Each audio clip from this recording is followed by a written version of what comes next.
Well, good evening and welcome to Hull and Back Podcast, Tiger Talk on Humber Wave Radio and onto Hull and Back Podcast. I'm Adey Wright. I'm Joe Collins, also known as Sam Clucas's body double. I'll tell that story. I'm Cristian Sorensen. And I'm Paul Wright. And welcome to this week's edition. I am actually here. My computer's working. I'm not on a phone. It's all good. Well, we say that. It's all good until everything hits the fan when I start talking about things a little bit later on. But we'll do that later. Good evening to you, Joe. Have you had a good week? Yeah, I have. And I've put my caption as that because I think at the discussion, Adey and Paul, that we had after the show, Cristian, you scurried off because the missus had some shopping that she wanted a hand with. So you missed this little nugget of information, which I think I owe it to the viewers and the listeners to tell because it's really quite funny. So I was doing press, not this week, but last Tuesday at Sinsel Bank at the LNER Stadium for Lincoln City versus Blackpool. Lincoln City, who have just signed former Tiger Sam Clucas. I was leaving the press room at half-time. I'd gone down the stand. I'd been to the loo. I'd got myself a hot drink. I was walking up the stand with it. And as I'm walking up the stairs, someone taps me on the shoulder on this side, just sort of grabs me by the arm, goes, excuse me, bud, when are you fit again? And I says, I'm extremely sorry, mate, but you've got the wrong guy. I'm not Sam Clucas. Oh, dear. Is Sam Clucas's younger brother is what he is? Yeah. No, I can't say the other things. I won't say anything more than that. Younger brother is all I'm going for. Well, if I look like Sam Clucas, he either looks 19 or I look 31. I'm not sure which way to look at it. Oh, I can see it back in the day. Looks 19. Yeah. So, yes, it's good to always have Sam Clucas's younger brother on the podcast with us. And thanks for coming on, Joe, tonight. Cristian, how's your week been?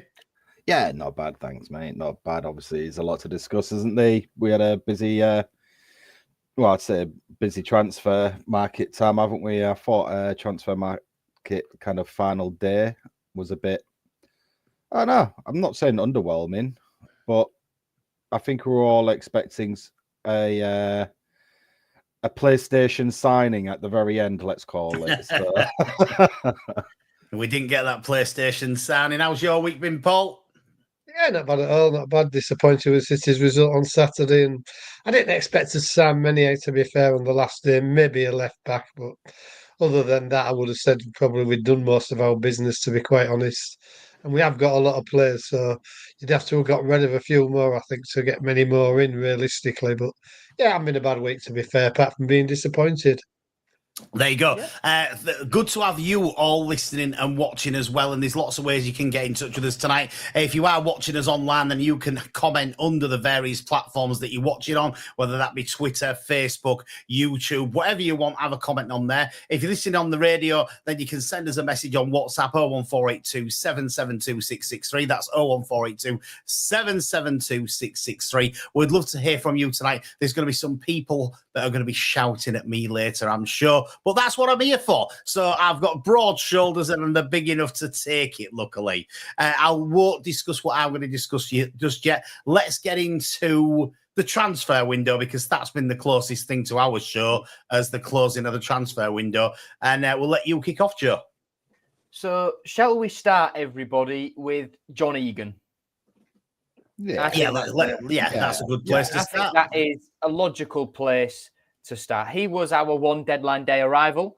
We expected perhaps a couple more, but John Egan coming in is, for me, a very, very smart signing. 36 caps for Ireland, 3 goals, got a whole lot of championship experience he can draw on.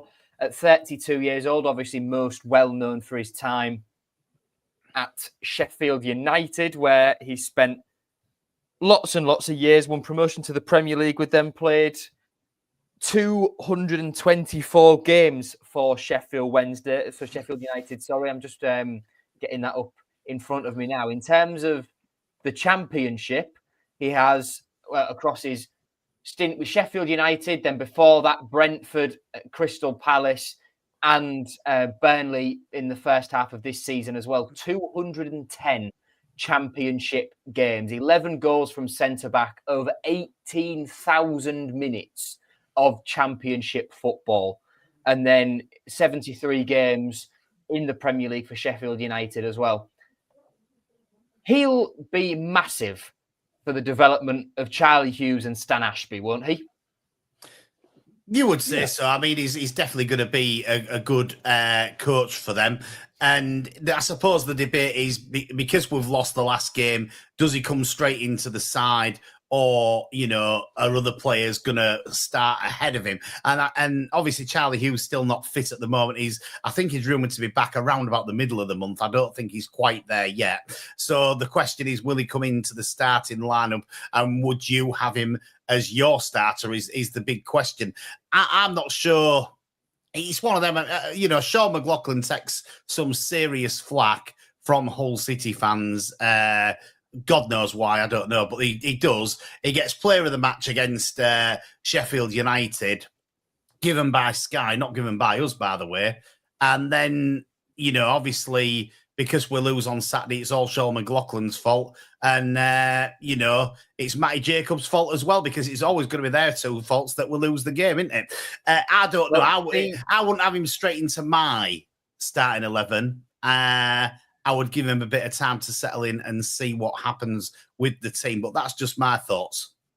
The question mark with John Egan isn't necessarily the fact he's 32 years old, because João Pedro's come in and we all thought he was over the hill, having played for Fenerbahce and Gremio after spending years in Serie A, and he's come in and been excellent. Egan has played at the Championship level, at the Premier League level, but since he did his Achilles while playing for Sheffield United in 2023, he's not really had a consistent run of games. And for Burnley this year, he's only played 7 games in the Championship. Paul, does that worry you? Or do you think with a run of games, he'll be all right? It doesn't particularly worry me. He's obviously, you've got to make sure he's fit. But if he's fit, Burnley, evidently they've let the least goals in anybody anywhere. Is it 9 goals or something they've let in? They've let a really stupid amount of goals in. They've conceded 9 goals all season. And John Egan has struggled to get in that. John Egan has struggled to get in that Burnley team because Maxim Esteve and CJ Egan-Riley, 2 centre halves who have been superb. They'll both be Championship team of the season for me, just because of the lack of goals they've conceded. They're playing so well, and that's restricted Egan's minutes. Yeah, I mean, he is very experienced. I don't think he'd let down. Whether I'd put him in the first game, I don't know, to be quite honest. I think there'd be obviously a temptation, but then again, we're away from home, and we do quite well away from home for defending. So, whether I'd put him in, I don't know, to be quite honest. I think I'd see how he goes in training. He is a good addition, I think, just for his experience, because I don't know what it is, but at home we seem to be panicking at the back. To have 3 clean sheets on the bounce away from home, I can't remember us last having a clean sheet at home particularly. So there's got to be something going wrong, haven't they? And he might just be that bit of glue, a bit of experience at the back, especially at home, what might just get us over the line in some of these games, because it's a bit of a worrying time, because I think there's about 4 games at home, what we'd like, people round us, that we look as though we've got to win. And if the way we're playing at the moment, I think we've won 4 games out of about 30 at home recently. So it's not looking very good. The statistic so I just think, we need something. That since the statistic is, since the start of 2024, at home, we have won 4 games in what is 14 months, which as a record is really, really poor. I'm just trying to get the exact. It is really poor. It's it is very concerning, and it's a shame to have to go away from each home game disappointed, Cristian, isn't it? Yeah, it's every home game, and that's the problem with it at the moment. Doing it away from home is fine, but the mentality at home and the way and the style that we kind of playing at the moment is.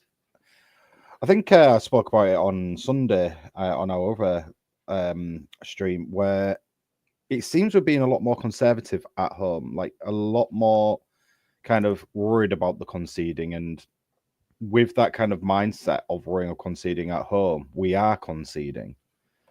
With Egan now being in the team, in the squad, new signing, experience, I think he's had, 7 appearances this season in total, a lot of them obviously off the bench. I think 3 or 4 of them were off the bench. It's a tricky one to say, would we put him in straight away because of obviously match fitness, sharpness. But then you've also got to look at our backline at the moment and how it's going wrong with everything coming in. Like, Sean McLaughlin could play left back. He could play centre back. Jacobs could start again. Coyle's back, so Coyle could go on the right-hand side, and Drame's done a few times at the left. And I'm not saying that we should bang Drame on the left, but there's another option for that. So we do now have, I guess it's a good thing, we have a bit of a break where we can actually do the training, and Ruben has time to kind of analyse what's going to be the best situation at the back at the moment and kind of build around it. With Hughes being out still, and obviously he's going to take a week or two after these injuries, kind of time for him, say in the middle of the month. It's still going to be probably the end of February by the time we're going to see him back fully on the playing again. So it's going to be a tricky one that Ruben's going to have to come around. I mean, the home form obviously is not helping, but if we can just get around that kind of fix of how to keep the kind of attacking play going and that mentality that we have away, we surely need to find a way of bringing that home and kind of getting that mindset. And I guess it does start at the back line, because that's where I guess the problems are lying. I'm gonna take you to task here, Cristian, and I'm gonna say the problem definitely in the game on Saturday, one with the back line. The problem with the front line, because the front line had 5, 6, 7 chances to score another goal before they got a goal against us. So that pressure that becomes on the back line because the front line aren't doing their job makes it difficult at that point. Well, you see, with respect to Stoke, before even the game started, I turned around and said we had the wrong lineup out. In what way? Now, I love the guy to pieces. I love João. But starting João is... I'm not saying he's never going to do a job for us. So before the haters start getting at me about João, I'm not saying anything along those lines. I'm just saying he plays completely different to Joseph. João is a player that comes in, sits deep, and compacts our team into a point of where the midfield and the defense can all get closer together. It's not what you want against a big back line of Stoke. You wanted to start with someone like Joseph to tire out the back line, play those balls through to the channels from the back that he could run onto. That meant they were always on the back foot to start with, especially at home. You do not want to go into a game that conservative, and especially even with Barry. I appreciate that he had just under a month out because of all this being recalled and be resent out a new contract situation. I appreciate that. But if someone scored, 21, 22 goals in 16 goals in 21 games or something along those lines as Barry, then surely you start the goal scorer, the attacking side of things, up there. So I believe that we had it wrong from the start, if I'm honest with you. Okay, Then listen, the Cristian, I'll tell you Pedro. now, I'm going to agree with you totally because I said that Carl Joseph should have started ahead of Pedro because it looked so good against Sheffield. Yeah. When you brought Pedro off the bench with 30 minutes to go, he's got all that energy, he's ready to go for it, he battles against their players. So I totally agree with what you're saying. We started, he should have definitely started up front. The Barry one's one of them difficult ones. He's only been in the club not a really short space of time. He's not had as much time as what Joseph's had there, but I totally agree with you with Carl Joseph. That, you know, for me, he probably should have started. He should have started exactly that, and that's one of the things when you start in a game conservative. Because I'm not saying like again, Pedro. I'm not saying he's not that out striker that we all love. It's just they're two completely different types of forwards. They have two completely different sets of styles. Now, I'll tell you something: playing them next to each other would be amazing. But yeah. How many times have you said that, Paul? How many times have you said that, Paul? I've always said that, but I thought, to be fair, Joseph looked all at sea when he did come on. I don't think, I think this is the problem. We should have started with him and so he knew what his role was. I don't think he really knew what his role was, to be quite honest. I think it didn't help him to, for a young lad, you want him to come on and know what they're doing. I don't think he did. I think it'd have been better starting and bringing Pedro off because Pedro knows what he's all about. We know what he's about. And, this Carl Joseph, I think he just looked all at sea. I felt sorry for him, to be quite honest, and it's a shame because we bought him as a striker and, he decided to rest him and I couldn't understand why. The Barry thing to me, he's going to take he's going to take a game or two. You can understand that sort of thing. So I won't bothered if he started. I feel a little bit sorry for him because I think everybody, as soon as he's come on, thought we'll get a couple of goals now. It's a shame, really. You've got to give him a little bit of time. He did have a good shot, just hit the side netting, didn't he? But I think we've got the players there. It's just. I think he needs to get his strongest 11 on the field, or as much as he can. I know with injuries you can't always get them out, but he can't keep messing them about. He starts. A kid away at Sheffield United and he starts a young lad up front. If you're going to start anybody, to be honest, you'd have started Pedro there, wouldn't you? I know it worked the way he did it, but Pedro was the obvious choice to play Sheffield United because he's played for us. He gets stuck in and you're bringing a new lad in.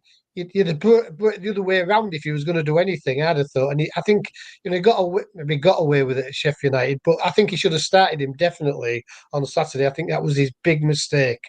Because I think he looked all at sea and he looked, to be fair, I don't think he knew what he was doing, to be quite honest. It's a shame. Jan's messaged me. She said she agrees with me, which is great because Jan doesn't very often agree with me. So thanks, Jan, for messaging me. Andrew Scott's been on said, do we think that the wingers aren't supporting the fullbacks enough? So the fullbacks are becoming isolated. Coyle was one of the first names on the team sheet last season, but whoever's at fullback this season, they've looked vulnerable. If it's not the wingers, maybe the midfielders need to support the fullbacks more.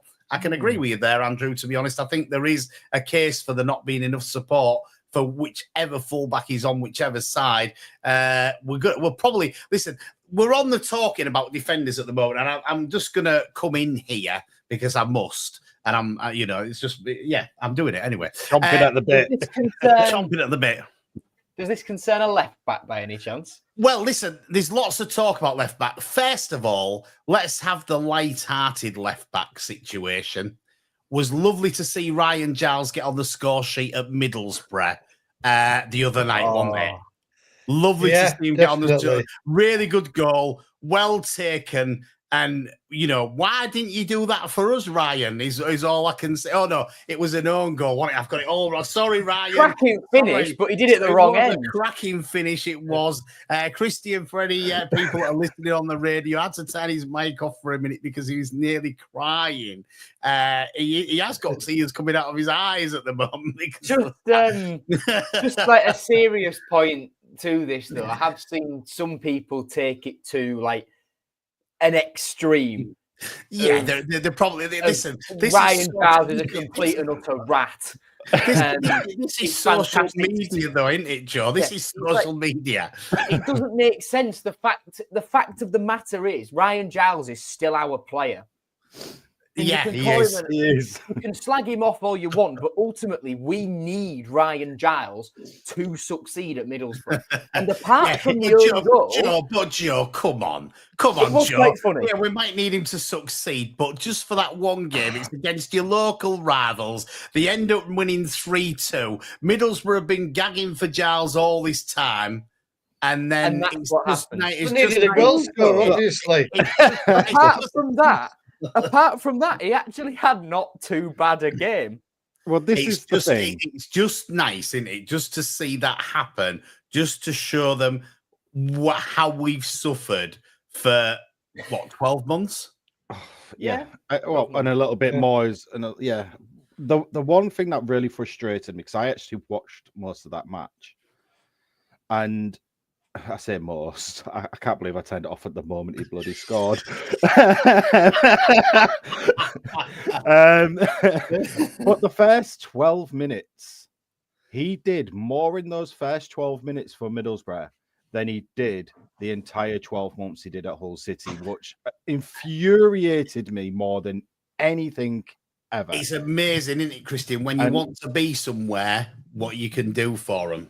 That's the thing. It obviously goes to show that he wanted to be there anyway. I mean, we already knew that anyway. Let's be fair. We certainly did. Everybody knew that. I mean, we've preached it for ages. But the one thing, though, even though he had a good game, after half time, they had one or two glimpses of, what he was capable of. I actually thought he started reverting back to how we've seen him play, with his tracking back, especially after he's done a bit of an attacking play, and he's the one who's made a bad pass, or he was the one who lost the ball, or he was the one who wasn't actually paying attention. And he was just casually jogging back, and I'm thinking, if you keep doing that, son, they're going to hit you even more. Book your ideas up, because we want some moolah back. I think I'd seen a few comments from Middlesbrough fans that weren't very happy with him, but that's as Joe said, we need him to succeed, because if he succeeds, then we can actually let him join another club where he's happy and not be at Hull City anymore. Left back is a big talking point. It's been a big talking point, not just now, not just on the last podcast, but for millions of podcasts before that, because of our left back situation. Before we start, Adey, go on, can I Joe. just jump in on some comments about left back? Because there might be even more when I get started, Joe. When you get going, the comments are going to be boom, boom, boom, boom, boom, boom, boom. I'm delaying you. I'm keeping the shackles on you for now, Adey. We're going to address some of these comments first. We'll go back in for Kai Wagner in the summer. Now, Kai Wagner was a left back we were linked with. Apparently, we had a loan with an obligation to buy of 1.7 million. It would have been that just for time purposes, because it was late in the day, from Philadelphia Union in the MLS. Now, with all due respect, he hasn't played at a level higher than the second Bundesliga in Germany, which makes him a very Tim Walter signing. And thus, when I saw that name and looked at who he was, I had immediate PTSD to what came 6 months ago.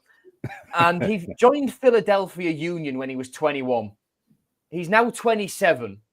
I think with all due respect, if we had anything about him as a player, he wouldn't have been in the MLS for 6 years when he's 27 years old. So I'd rather us, to be honest, have nobody than just buy someone for the sake of it. But it's sod's law that one of Matty Jacob or Sean McLaughlin will get injured, and we have to dip into the free agent market to sign a left back. And we'll talk about registration later on, and we have got the space to do that. But if Matty Jacob or Sean McLaughlin get injured, I can 100% see us ending up with Brandon Williams, who hasn't had a club for 9 months, and his attitude off the pitch is appalling. But like I said with Zhao in the summer, when we signed him to fill a void up top, beggars can't be choosers. Luckily, Zhao's been all right. Another one at left back is, Joe, you watch the 21s all the time. Are the left back options really that bad that we need to get someone in on a free? Now, I haven't watched the 21s as much this year with moving away to uni and then playing in York. at 2:00 on a Tuesday afternoon. That doesn't make watching those games easy. There's one more I'll be able to get to this year. But they haven't really got a recognised left-back of the under-21s. There's James Furlong out on loan, of course, who we signed from Brighton last summer. But we haven't got a left-back per se. Jake Leake by trade is a centre-back, but he's now out on loan. And with the stage he's at in his career, I highly, highly doubt he will ever play for Hull City at all with his contract up at the end of the year. Then that leaves Kyle Fanning, who's a centre-back / right-back. Jack Leckie, who's a centre-back. Jevon Mills, who is 1 injured and 2 a centre-back. Noah Wadsworth, who's a right-back and looks like a poor man's Luke Ayling. And then we've got Zane Myers, who can play just about anywhere. The 21s at left-back are really, really quite thin. That's why recently Calvin Akike has stepped up from the under-18s and played there. So we haven't got anyone really at left-back coming through who we could promote unless we dipped into the 18s, which even then it's not the strongest area of the pitch. But there is one elephant in the room, and that's the one that I will take the shackles off Adey now and let him talk about our number 21, Brandon Fleming. Yeah, Brandon Fleming. I think the thing with it is that you've got to, you've got to say this. We talk about this situation, and I've heard a John say it many times. We're one family and we're one dream. Now, when you bring Brandon Fleming back from Doncaster, whether he's come back because we asked for him back or whether he's come back because they asked for him to come back, he's come back. He's our player. He's been with us a long time. He signed a new deal because he was playing quite well. And now we've got him back. Apparently, because he didn't get a move out, it fall through the move. So he's now going to train with the under-21s because move to League 2 fall through. Stephen is at Dixon_Hull City on Twitter. He says it's absolutely disgusting. Why did we bring him back from Donny where he was getting game time? He's a top lad, Brandon, gives 100%, similar level to Jacob. But I agree, he is a similar level to Jacob. I think if you had them two against each other for the remainder of this season, that wouldn't be a bad thing. We've got a couple of comments on Twitter. Pog's one of them. He put, John, this is in speech caps. What's the fans saying on the socials after that window? I bet they're pleased with our business. And then in the speech caps under the brain team, he puts, they're moaning about Brandon Fleming, boss. Well, yeah, I am moaning about Brandon Fleming because as at Hull 1904 at Yes S Kettering, you're getting a mention tonight as well. Brandon Fleming is 25 and struggled to hold down a starting place in League 1 and League 2 squads when sent out on loan. Our fan base seriously needs to stop. Something players, yeah, well, we won't use that word, that were born in Hull Royal. It's okay to say they're not good enough at this level, and it is okay to say they're not good enough at this level, and I agree with you. But here's the thing. Every time I've watched Brandon Fleming play in a Hull City shirt, he's give his all. He might not be the most talented player, but I can tell you this, he's played with more commitment than Giles ever did in a Hull City shirt. I'll tell you that for now. And the other thing is that you don't treat a player that was born in this city, has been with us since youth level, the same as Jacob Greaves. He's Jacob Greaves' best mate, I think. You know, they are really good mates of him and Brandon Fleming. So they was in the same team. You do not treat one of your own in the way that Hull City have Brandon Fleming at the moment. And he shouldn't be in the 21s. He should be in the first team squad. And he should be second up to Matty Jacob in the squad at the moment. That's my opinion. Now, as I say, you can all come and shout at me. Just let's say this, Joe. They can all come and shout at me on the socials. There's no problem. You can shout at me on WhatsApp on 01482 772 663. But, you know, whatever anybody says, you don't treat one of your own like that. all I've got to say is what Sam Davis has said in comments. Yeah, we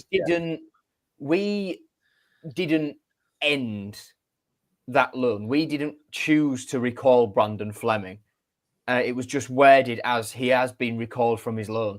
Doncaster ended that loan because they had 3 left backs and Brandon Fleming was behind 2 of them in the pecking order. Brandon Fleming, a good left back at League 2 level.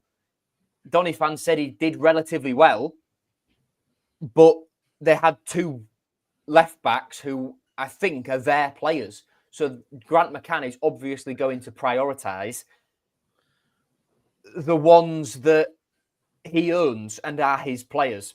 So you've just been talking before that, Joe, about our left back problem that we might have to go into the free transfer market. Explain that one to me, Joe, when we've got Brandon Fleming there. Just explain it away to me.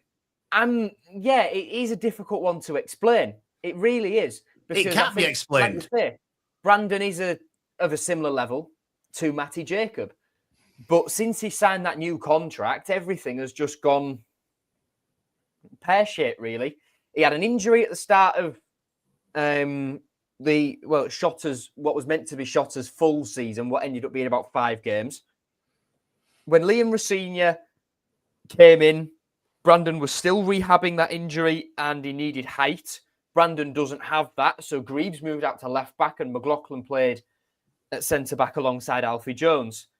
Because we still needed height and goals from set pieces were a problem, Rosenior wanted to get Fleming out playing games, out on loan, and then from then on, it's just fallen apart for Brandon, really, which is a shame because I know he didn't want to leave Doncaster, but it's the way things go. And with his contract up at the end of this year, his future is definitely away from Hull City. Just more broadly on left back quickly, Harry Oxley's commented, Lincoln can play at left back at a struggle, or Matt Crooks, he's left-footed, can do the job. Look, right, I addressed this the other night. Lincoln cannot play a left back. Lincoln can play left back in the same way Regan Slater can play at right back. It's a case of they've played there before. Lincoln has played 8 games at left back, and they have been against 8 very, very, very poor teams at a very, very, very poor standard.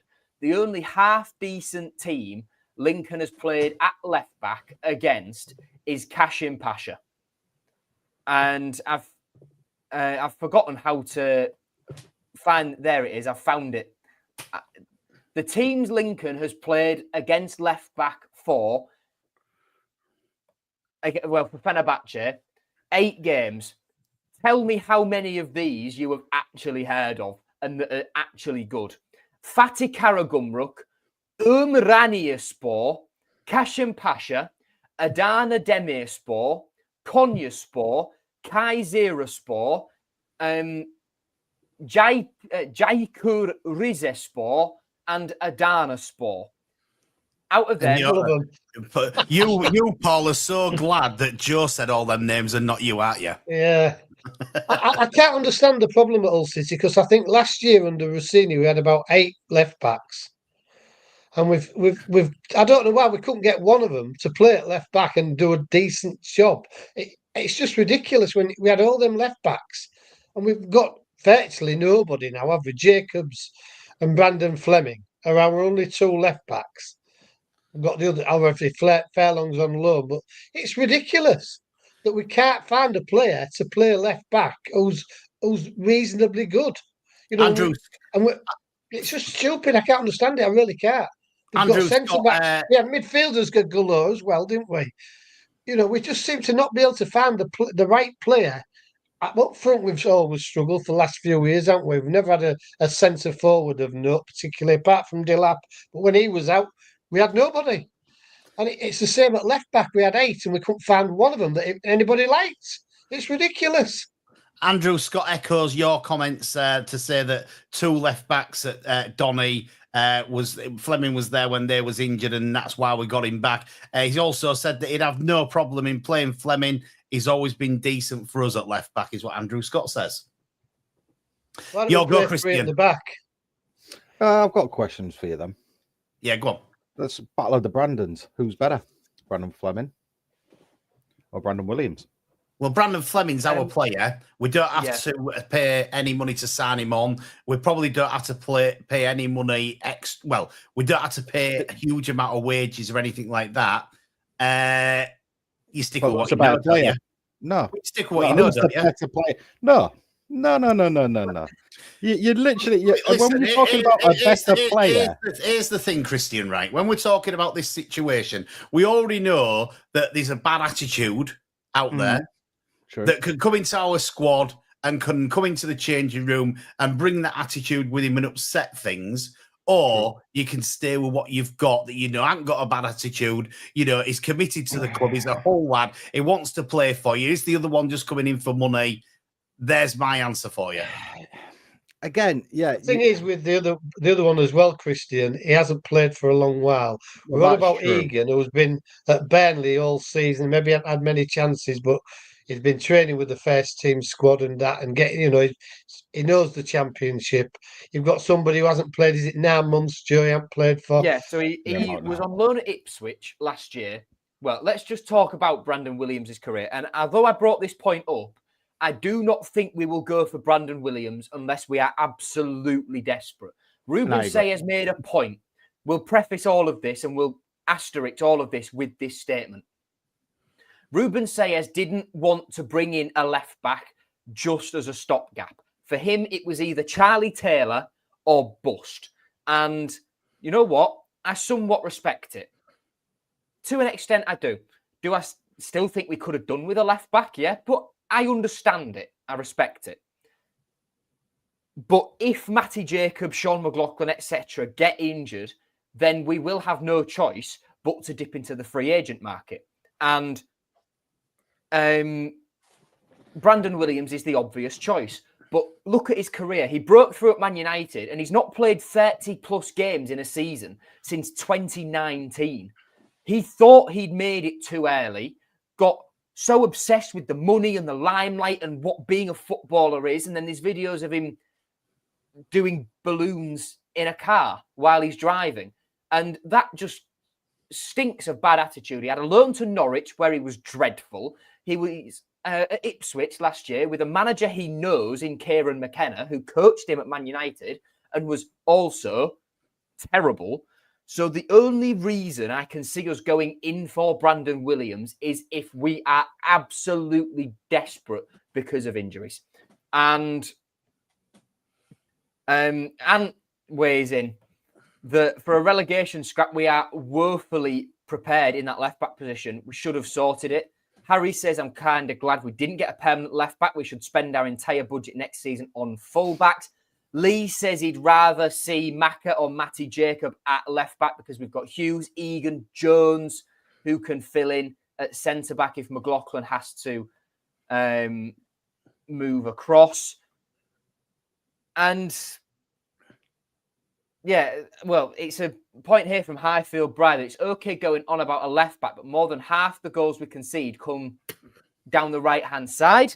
I think that's a really good point. Let's Matt. Sorry, Max says that Brandon Williams is a risk. He is 100% a risk because he's not had a club since he left Man United in the summer, and he was out on loan at Ipswich. He's notorious for having a terrible attitude, and that's why I preface all of this. I said this on Saturday in a private conversation that I could see us going for Brandon Williams if we were absolutely desperate, but absolutely desperate is such like an extenuating circumstance that we wouldn't go for him otherwise because his attitude is terrible. He's a poor player and he's not had a club for this long.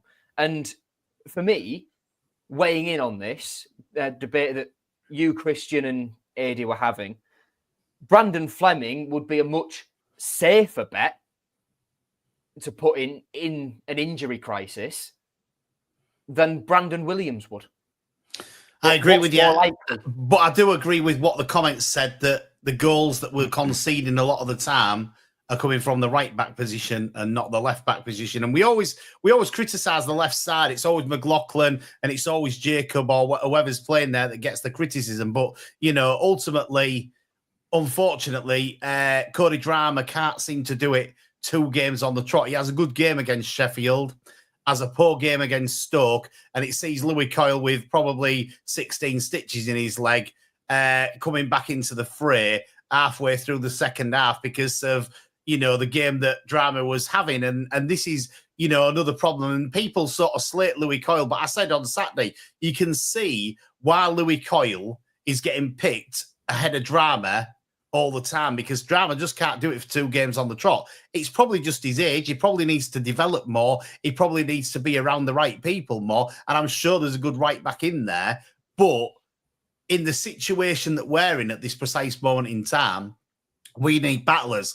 And Louis Coyle's a battler. And let's hope that, because we ain't got a game this Saturday and our next game's next Wednesday, it gives Louis Coyle's ankle time to heal a little bit more and he can start at right back for us against Burnley because, for me, he has to be your first choice right back of what we've got at the club at the moment. Oh, look at Cristian's face. He likes to disagree with us, Cristian. I like this, Adey. I don't. Let's have a go. Getting the popcorn out here. You two. Let's have it. Let's bring us some chocolate and a drink, will you, love? No, I understand the route you're going down with respect to Coyle versus Drama. Drama is very inconsistent. He can't do it 2 games in a bounce. But the one thing I think we've all keep going back with respect to Coyle is, though, yes, all right, he is a battler, and we can look at all the years of service, and yeah, he wears like the whole shirt to bed pretty much every night and wakes up kissing the badge. Yeah, whatever. His form this season has been abysmal, and it's not just inconsistently abysmal. His form has been abysmal 95% of matches. Is his form worse than Drama's on his game where he's bad? Well, this is the thing. This is the thing, though. Drama has a good game, then a bad game, then a good game, and you do not know what Drama is turning up. You can't have that, though, Cristian. You can't have that. Yeah, but you're saying you can't have that. So you're telling me you can't have someone who could potentially be good or bad one game, but you're going to put the person who's playing bad every game Listen, in. You know when you put Louis Coyle in, you're going to get 6 out of 10. I'm going to get effort. Listen to the words. You're going to get 6 out of 10. With Drama, you don't know whether you're getting 7 out of 10 or you're getting 2 out of 10. And you're putting that ahead of 6 out of 10. Come on, Cristian. I can't. No. Paul, take off from me, for God's sake. Come on. The form Coyle's been on this season. I've always said you should play 3-5-2, so I'm not really bothered about the form. You know what, Paul? Because I think 3-5-2 is the way forward.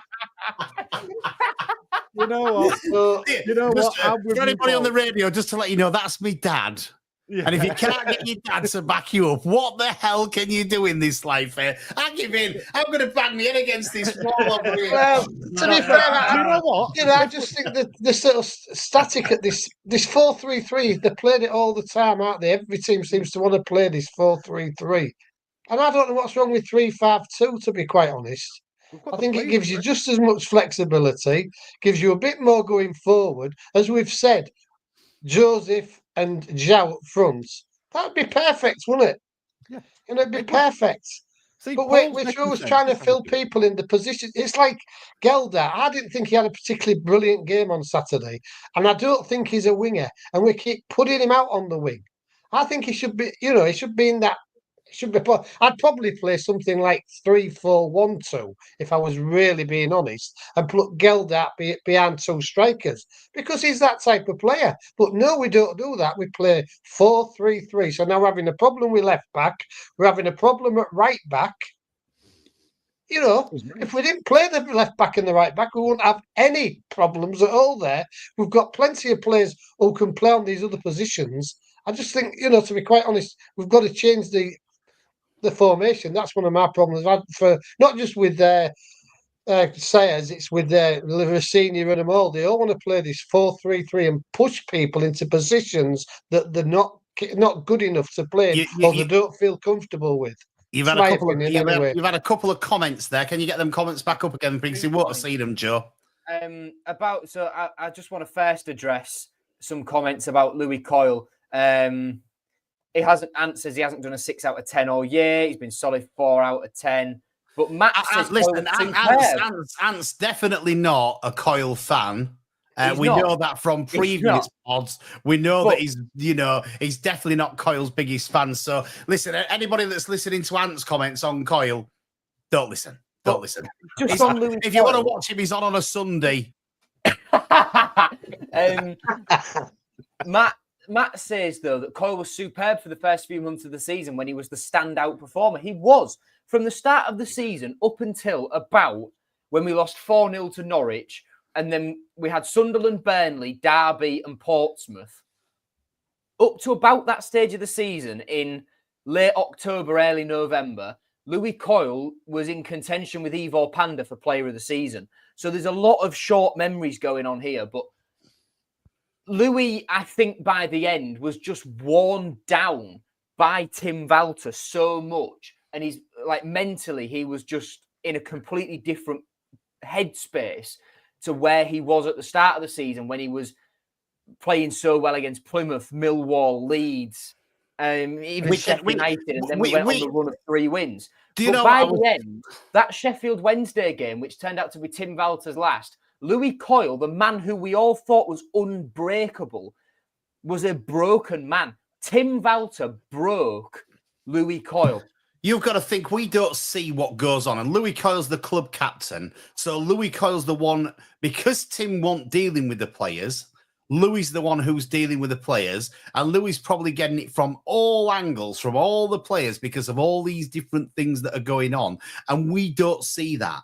These are the things as fans, we sit here, we talk about it, but we don't see what's going on. And listen, if you think there's a better club captain out there than Louis Coyle, you go tell me who he is and bring him for me, please. Because, every player that comes into this club has said, Louis Coyle. He's took me out for dinner. He's made me family settle in. He's invited me round. He's done all these things. You don't get club captains doing the sort of things that Louis Coyle's been doing for the players. So that's the thing, is that we don't know how many players was getting on Louis' back because he's the club captain and he's supposedly the one who can probably go talk to the manager. And I bet you he was like me a few minutes ago. I bet he was having his head against the wall and he's banging it like that because he couldn't get through to Tim. So listen, I think Louis Coyle, he's definitely our answer at the moment at right back for me.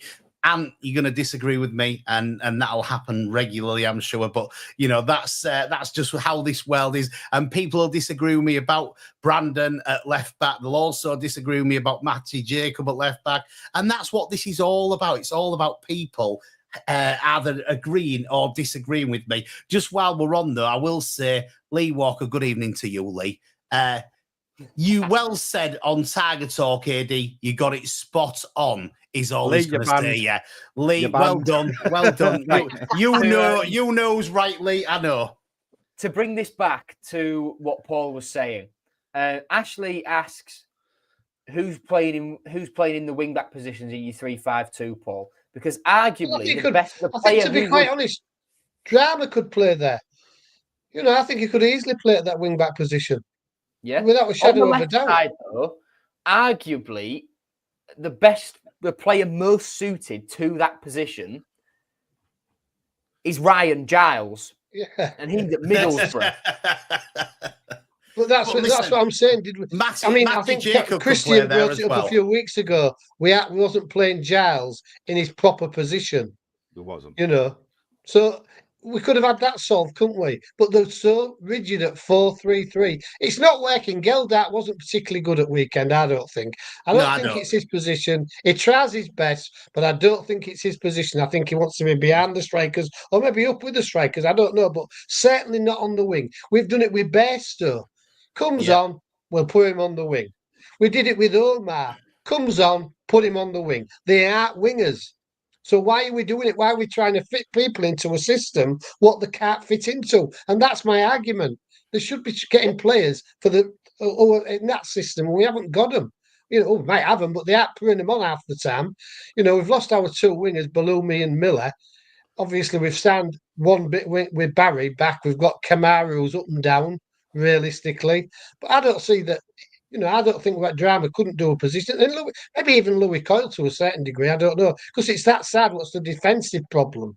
Where if you had three defenders that can cover across, and Jones is pretty good at that right side anyway. I think if you had Egan or Hughes and McLaughlin or Egan, it doesn't matter what permutation. I think it would work at 3-5-2. We have got 5 minutes left on the radio, and it's not very long when we start getting tucked into things, so we'll have to be very careful. A couple of things to mention. There was last night an evening with Ruben Sayers at the MKM Stadium. Unfortunately, I didn't get there. I know that Lee got there, Lee Walker, he got there. I've seen quite a few comments on Twitter and on Facebook saying what a nice man Ruben is, and he does seem like genuinely a nice guy, and I think he does want to do his best for us, and I think, he was the right choice of manager at the time that we've got him, and hopefully he can keep us in the Championship, because that's what it's all about now, keeping us in the Championship and then trying, to build something from the summer. And speaking of building things from the summer, we have got the Hull City Official Supporters Club Meet Hull City event, which is Tuesday, the 18th of February, so that's 2 weeks as yesterday. It's at the Good Fellowship Inn on Cottingham Road. Tickets are £3, and Matt Crooks and Carl Joseph will be there, and I'll be there hosting the evening. I hope you can come and join us. Please don't shout at me if you don't like me on the podcast, though, because hecklers will get thrown out. I want to give a bit of a shout out. I thought he only did 10 minutes, but I thought Amrabat was excellent for them 10 minutes. Yeah, I agree. He really played well. I know it was only a 10-minute sort of spell, so I suppose it's not fair to say he was brilliant, but he did really well. He took the full back on, tried to make things happen. He's a natural winger, obviously, and he quite likes that position, and he does well at it. He likes to fight, doesn't he, his age and his fitness. He likes to fight. He probably does, yeah. He's a big lad. We've had Geldat who didn't do that well, and he come on and he was taking the full back on and trying to make things happen, which isn't Geldat's game, that one, I don't think, on the wing. This is what I'm saying about changing the system. I know he's not going to, but that's what I would do. Right, well, we've got 3 minutes left now, and we need to sort of preview a little bit the game against Burnley next week. It's guaranteed winning it, Cristian. What, with the away from home form? Yeah. Yes. The away from home form is definitely against top teams. We just beat them, don't we? Yeah. We just it's fine. I'm not even worried about it. I don't know what you guys are on about. Got 2 away games. To be fair, Burnley don't score a lot of goals. I know defensively they're very tight, but they don't score a lot of goals, do they? They don't concede, but they're not one for scoring a lot as well. So, let's be fair, guys. It's probably going to be a 0-0 with our away form. Unless we want to bring our home form over there, then then we'll have a problem. But it's going to be. I would say we're probably going to be the more attacking team, with having this kind of week gap plus 10 days situation of being able to train all the new players in, everyone kind of getting used to that type of thing, of Ruben's kind of tactics and style, and I think it's going to be very beneficial. And when we get there, we're going to give it a good game. If you're at home and you're watching the game on the TV next week, then Tiger Talk will be on between 7 and 8. So, if you missed the last 15 minutes of us, then so be it. But you could still have us on and just watch the game in the background. We'll be here. 2 minutes just under left, Joe. He's got some hard decisions to make next week as Ruben, hasn't he? He has. And I think he'll end up throwing John Egan straight in. I know he said that, a couple of us said earlier that it might not be the best thing to do, but I think he will. I think he'll recognise that he knows how Burnley will want to play inside and out, because he's just come from there. So I think John Egan will get chucked straight in. I can also see Puerta coming in, Louis Barry getting a go from the start as well, Louis Coyle getting a start, and I can see him doing what he did against Sheffield United, and putting Kyle Joseph on for 60, 65 minutes to knacker the Burnley centre-halves, and then Uncle Zhao comes on just to finish them off. Paul, you've been going on about it. We've got a minute, by the way, so don't go on too long. You would like to see a change of system. He's not going to do it against Burnley, is he? Oh, well, no, he won't do it against anybody because they're happy with his 4-3-3 out of the managers. Well, it matter about the players, like, but the managers. One of the things that somebody brought up to me, would it be worth at home starting the opposite way around and kicking No. towards? Well, somebody thought that We might be an tried idea it. because the second half, the other team are always kicking to their fans, and it's always been the second half what we seem to be struggling with. So I'm not saying we should, but We this fella tried thought it it and it might be a made no worth it. difference.